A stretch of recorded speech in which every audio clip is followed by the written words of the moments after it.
En esta famosa escultura tenemos representada la muerte de Laocoonte. Casi podemos oír el desgarrador grito de dolor de este hombre a punto de morir. El artista ha logrado representar con una enorme fuerza expresiva la trágica muerte de este legendario personaje de la mitología griega. Aquí podemos ver la muerte de Buda, el célebre filósofo místico hindú, en realidad se llamaba Siddhartha Gautama, fundador de la religión budista que habría de extenderse por todo Oriente y por todo el mundo. Parece una muerte dulce, como si simplemente se hubiera quedado dormido apaciblemente.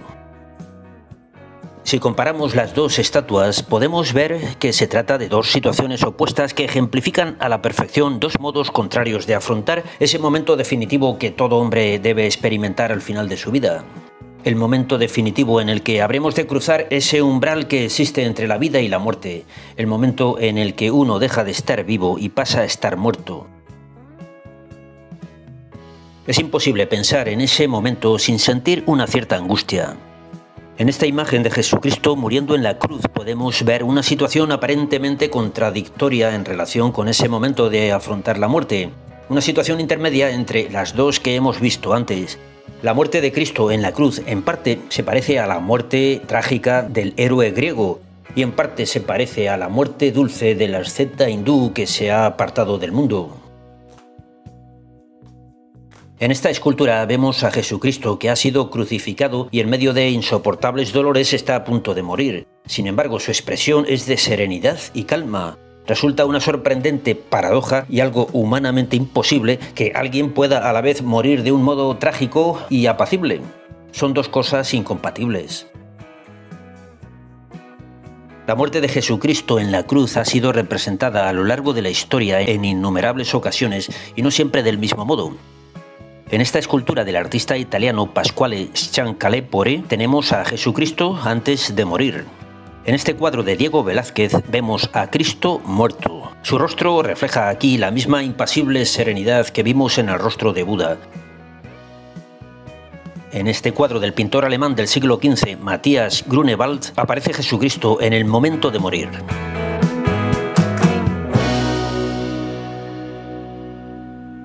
Aquí sí que están representados en toda su crudeza los sufrimientos que Jesucristo tuvo que padecer al ser crucificado.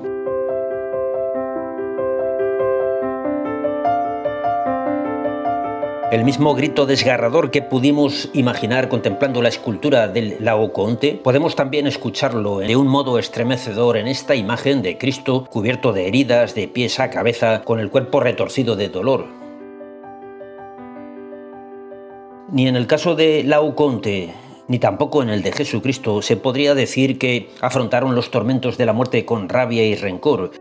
No parece haber señales de odio o resentimiento en los rostros de esos dos personajes sufrientes al borde de la muerte. Sí podemos ver angustia y tristeza, que son cosas distintas, y son compatibles con la aceptación de la muerte como sacrificio voluntario. En el caso de Laocoonte se dan todas las condiciones de una muerte debida a la fatalidad de un destino trágico que debe ser aceptado con resignación porque, en definitiva, la muerte no tiene un sentido que responda a una lógica racional o a algún criterio de justicia en el que el hombre bueno haya de tener una buena muerte y el hombre malvado una muerte ignominiosa. No ocurre así en el mundo, y en la visión de griegos y romanos, cada hombre ha de asumir lo que el destino le tenga reservado, porque no existe una providencia de un Dios capaz de hacer justicia en el mundo de los vivos. Para griegos y romanos, el héroe es aquel que afronta la muerte con dignidad y es capaz de dar su vida por un motivo noble o una buena causa. La visión de la muerte desde la filosofía budista y desde la religión cristiana no coinciden con esa visión estoica o romántica de la muerte que vemos en los héroes clásicos griegos y romanos. Por cierto, en el grupo escultórico del Laocoonte vemos una serpiente enroscada en el cuerpo del héroe y a punto de morderle en un costado. En esta vidriera de una iglesia situada en Inglaterra también podemos ver una serpiente en la cruz. Y en esta otra representación de Buda también tenemos la inquietante presencia de una serpiente que sirve como de asiento a la típica figura del fundador del budismo en actitud de meditación contemplativa. En estas imágenes parece como si el hombre sabio dedicado a la meditación hubiera logrado superar los sufrimientos de este mundo y la angustia ante la muerte. En este cuadro de Caravaggio vemos a la Virgen María con el Niño Jesús pisando la cabeza de la serpiente. Se trata de una representación simbólica que expresa cómo la fe en Jesucristo permite destruir el poder de la muerte. Hay en la iconografía cristiana innumerables representaciones de la Virgen como la Inmaculada Concepción, es decir, como aquella que es capaz de pisar la cabeza del demonio. Pero ninguna de esas representaciones tiene la fuerza expresiva que vemos en esta pintura de Caravaggio.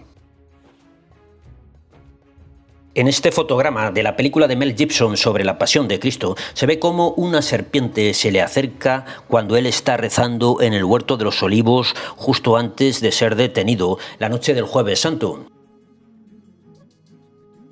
En el libro del Principito se habla de la muerte de un modo muy poético. No puedo contar la visión de la muerte que el escritor francés Antoine de Saint-Exupéry refleja en su obra sin hacer spoiler, pero el caso es que también en la historia del Principito aparece una serpiente. La serpiente que aparece en el libro del Génesis junto a Adán y Eva es la misma que aparece en el libro del Apocalipsis escrito por el apóstol San Juan, convertida ahí en un terrorífico dragón que persigue a la mujer que está a punto de dar a luz. En este dibujo del pintor francés Paul Gauguin, en el que se representa el nacimiento de Cristo, aparece una serpiente ahí abajo. La presencia del mal en la historia de la humanidad es una constante que los artistas de todos los tiempos no han dejado nunca de mostrar en sus obras.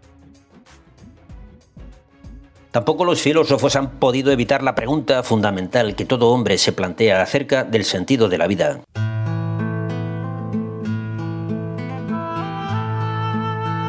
Una pregunta que en realidad no se refiere tanto al sentido de la vida como al sentido de la muerte, el sufrimiento y la injusticia. Y sobre todo la pregunta acerca de cómo afrontar la angustia ante el momento de pasar el umbral que separa la vida de la muerte.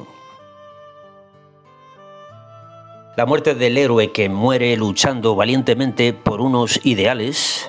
La muerte del sabio que ha sabido mantenerse prudentemente al margen de los males del mundo. Y la muerte del mártir o el santo, la muerte del inocente perseguido injustamente. El hombre no tiene más remedio que aceptar la muerte. Puede optar por la aceptación budista de la muerte, una aceptación parecida a la de los estoicos y también a la de los platónicos, una aceptación que en parte parece un engaño porque supone renunciar a ser hombres, renunciar a las cosas del mundo y renunciar a luchar por la justicia para evitar los disgustos y las tribulaciones de la vida. Puede optar por la aceptación romántica o heroica de la muerte, una aceptación que en realidad es una locura, fruto de la soberbia, que nos lleva al fanatismo de desear la muerte si no podemos hacer que las cosas sean como queremos que sean, confiando únicamente en nuestras fuerzas, sin contar con Dios. O puede optar por la aceptación cristiana de la muerte, una aceptación que incluye la aceptación de la soberanía de Dios, que nos salva del poder del demonio, una aceptación que contiene la esperanza en la resurrección de la carne al final de los tiempos, una esperanza basada en la fe en el poder de Dios y en su amor por los hombres. Dios ama a los hombres porque son sus hijos y les ofrece la salvación aunque les pida el sacrificio de la vida, el sacrificio de morir en la cruz. La angustia ante la muerte es parte de la condición humana. Si intentamos liberarnos de ella, será a costa de renunciar a ser hombres. Para algunos filósofos, esa liberación nos convierte en superhombres, aunque tal vez nos convierta en superimbéciles. Tal vez nos convierta en superegoístas o supersoberbios, en gente que se desentiende de los problemas de los demás para no sufrir. O fanáticos o cínicos. La historia del Principito se desarrolla en el desierto. También fue en el desierto donde Moisés levantó una cruz con una serpiente para que todos aquellos que la miraran quedaran inmunizados contra su veneno. La sangre de Jesucristo muerto en la cruz sería el antídoto contra ese veneno. En el caso de Buda no es fácil saber si está dormido o se ha muerto. En el caso de Jesucristo no hay duda, realmente Jesucristo sufrió la muerte y tuvo que afrontar la angustia y el dolor como todo hombre debe afrontarlos.